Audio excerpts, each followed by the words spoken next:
Good afternoon students. आज हम पढ़ेंगे फोर्थ क्लास का इंग्लिश रीडर का चैप्टर। आपका थर्ड है ओणम। चलिए आज ओणम के बारे में पढ़ेंगे।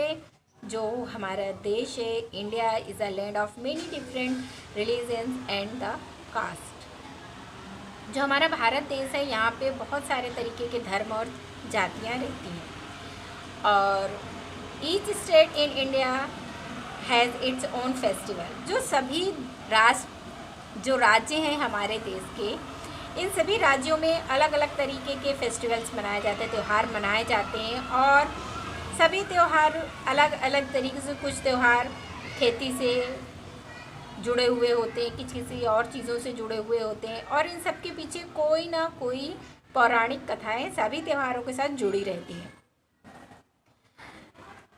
जब ये त्यौहार आते हैं, मतलब त्योहारों का आने का क्या मतलब होता है?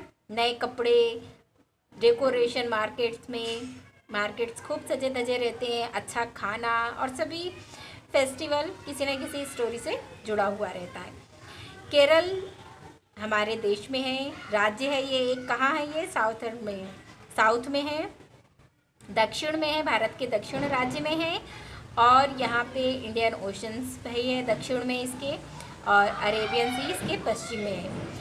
केरल पूरी तरह से ग्रीनरी, मतलब हरियाली से भरा पड़ा है। यहाँ पूरे साल हरियाली रहती है। यहाँ पे लंबे लंबे कोकोनट के पेड़ हैं जो केरल की ब्यूटी को, खूबसूरती को और भी ज़्यादा बढ़ा देते हैं। ओणम यहाँ का बहुत ही महत्वपूर्ण त्यौहार है केरल का। यहाँ जो लूनर कैलेंडर के हिसाब से ओणम स्वर्ण भाद्रपद में मनाया जाता है। ठीक है, ये तक अगस्त और सितंबर में होता है। इस दौरान क्या होता है, इस मंथ में जो नेचर की खूबसूरती होती है, प्रकृति की, वो बहुत ज़्यादा बढ़ी हुई रहती है। बारिश तकरीबन ख़त्म हो चुकी रहती है। जो पेड़ पौधे हैं पूरे धुले हुए रहते हैं, चारों तरफ हरियाली ही हरियाली रहती है। इन दिनों में धूप भी रहती है और हवा ठंडी और रिफ्रेश रहती है, ताज़ा रहती है। और जो फसलें रहती हैं वो कट चुकी होती हैं, इसलिए ये किस चीज़ का टाइम रहता है? सेलिब्रेशन का टाइम रहता है। ओणम जो है ये 10 दिनों का त्यौहार है। इस टाइम, इन दिनों लोग अपने घरों को साफ करते हैं, प्लास्टर करते हैं और दो मुंड्स बनाते हैं। मुंड्स में टीले टाइप का काऊ डक से लोग अपने घरों को पोतते हैं और औरतें जो है अपने घर के बीचों बीच में मुंड्स बनाती हैं। ये दो बनाते हैं और ये रिप्रेजेंट करते हैं महाबली और विष्णु को। ये दो मुंड्स महाबली और विष्णु को रिप्रेजेंट करते हैं। और बहुत सारे लोग इसे फ्लावर से सजाते हैं, अलग अलग तरह की फ्लावर से बहुत सारे रंगोली बनाते हैं। फ्लावर्स की रंगोली बनाई जाती है ओणम पे।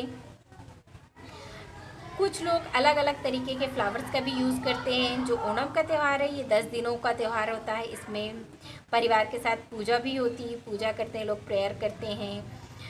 और जो फैमिली मेम्बर्स हैं नए कपड़े पहनते हैं, एक दूसरे को गिफ्ट्स भी देते हैं, प्रेयर करते हैं। पूजा, सभी इन पूजाओं में बहुत भव्य दावत भी होती है, ट्रेडिशनल स्वीट्स भी होती है, परंपरागत जो मिठाई होती है वो भी इन दावतों में रहती है। इसमें बहुत सारे फैमिली फंक्शन होते हैं इन 10 दिनों में और बहुत सारे सोशल फंक्शन भी होते हैं, मतलब सामाजिक फंक्शन भी होते हैं इन 10 दिनों के दौरान।